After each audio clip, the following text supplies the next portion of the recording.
आज आपण अगदी कॅफेमध्ये मिळते तशी क्रीमी आणि थिक अशी कोल्ड कॉफी घरी कशी बनवायची ते बघूया. तेही मिक्सरचा वापर करून ही अशी कॉफी तयार होईल. त्या अगोदर तुम्ही चॅनलला सबस्क्राईब केलं नसेल तर चॅनल सबस्क्राईब करायला विसरू नका. मी तर अर्धा लिटर दूध थोडंसं पाणी घालून सुरुवातीला उकळून घेतलं. थंड झाल्यानंतर हे दूध फ्रीजरमध्ये ठेवून आपल्याला थंड करून घ्यायचं आहे. 1.5 ते 2 तास हे दूध फ्रीजरमध्ये ठेवायचं आहे. आपली कॉफी तयार होईपर्यंत पुन्हा एकदा हे दूध आपण फ्रीजरमध्ये ठेवूया. मिक्सरच्या भांड्यामध्ये सुरुवातीला 3 चमचे कॉफी घ्यायचे. तुम्ही तुमच्या आवडीनुसार कॉफी कोणतीही वापरा. मी इथं ब्रू कॉफी वापरणार आहे. त्यानंतर याच्यामध्ये साखर घालायची आहे. 3 चमचे कॉफीसाठी 6 चमचे साखर घ्यायचे. बारीक साखर असल्यामुळे मी 8 चमचे साखर घातली.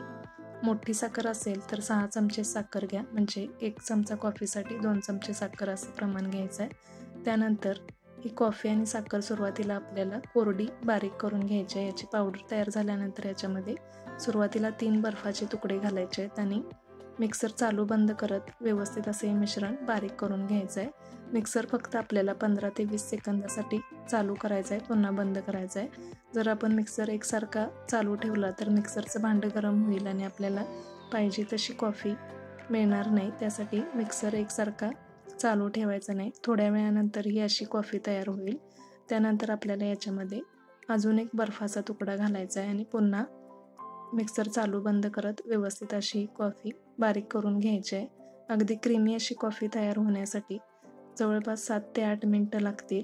एकूण 5 बर्फाचे खडे घातले आणि 7 ते 8 मिनटं मिक्सर चालू बंद करत व्यवस्थित अशी कॉफी मी फेटून घेतली. ही अशी कॉफी तयार झाल्यानंतर आपल्याला पुन्हा याच्यामध्ये बर्फ वापरायचा नाही. जर जास्त बर्फ वापरला तर कॉफी एकदमच पातळ होईल.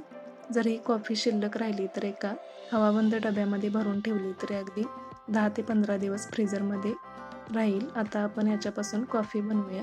ग्लासमध्ये सुरुवातीला थोडीशी कॉफी घालायची आहे.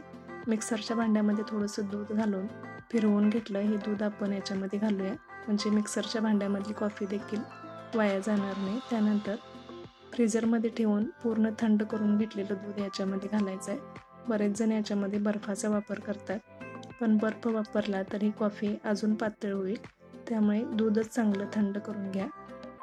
त्यानंतर याच्यावरती थोडंसं डार्क कंपाऊंड चॉकलेट घातलं किंवा मग थोडीशी कॉफी पावडर टाकली तरी चालेल. ही अशी क्रीमी आणि थिक कोल्ड कॉफी घरच्या घरी तयार होईल, तेही अगदी कमी वेळेमध्ये. रेसिपी आवडली असेल तर चॅनलला लाईक, शेअर आणि सबस्क्राईब करायला विसरू नका.